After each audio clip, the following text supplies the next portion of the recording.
As always, followers of the Toronto Maple Leafs are on the receiving end of media criticism whenever positive news surfaces. This scenario remains unchanged following the announcement of Austin Matthews and the Toronto Maple Leafs reaching an accord on a 4-year extension valued at $13.25 million annually. Initially, it was Sid Saziero, a long-standing provocateur of the Maple Leafs realm, who swiftly offered his commentary on the team's misfortunes. Mere minutes after news broke about Matthews securing the contract, Saziero shared his perspective, underscoring how the organization elevated the league's premier goal scorer to the status of the highest-paid player while limiting the contract duration to 4 years. The most recent media figure to express his standpoint is former NHL defenseman Mark Method, who has a penchant for taking swipes at the Maple Leafs. Method took to Twitter, stating, "The Leafs face a challenging situation.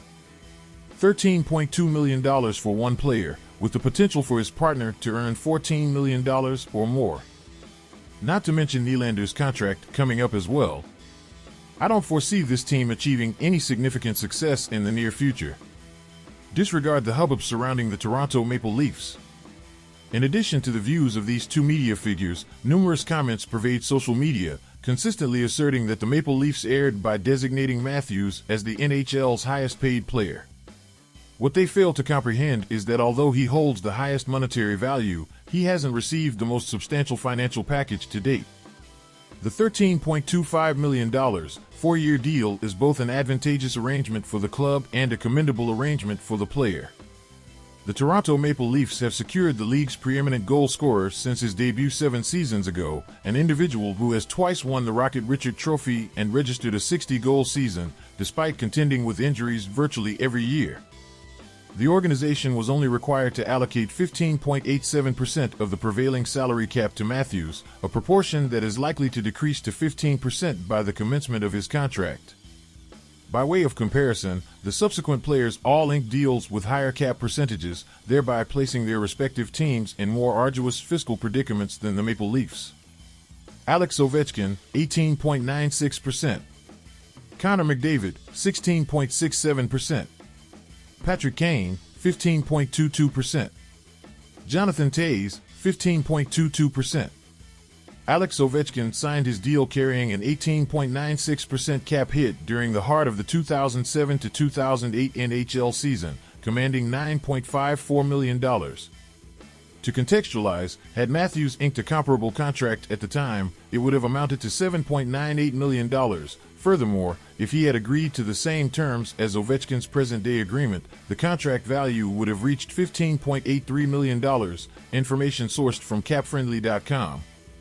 Connor McDavid secured his 16.67% cap hit during the summer preceding the 2017-18 NHL season, signing for $12.5 million with a year remaining on his entry-level contract.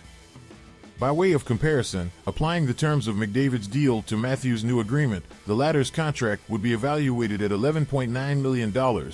Had Matthews opted for the identical deal as McDavid's current one, he would have committed to $13.9 million.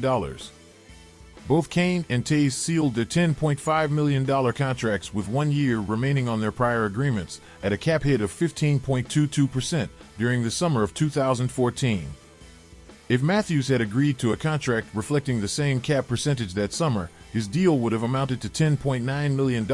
Alternatively, if he had replicated the deal struck by the Blackhawks duo, his contract would have equated to $12.71 million.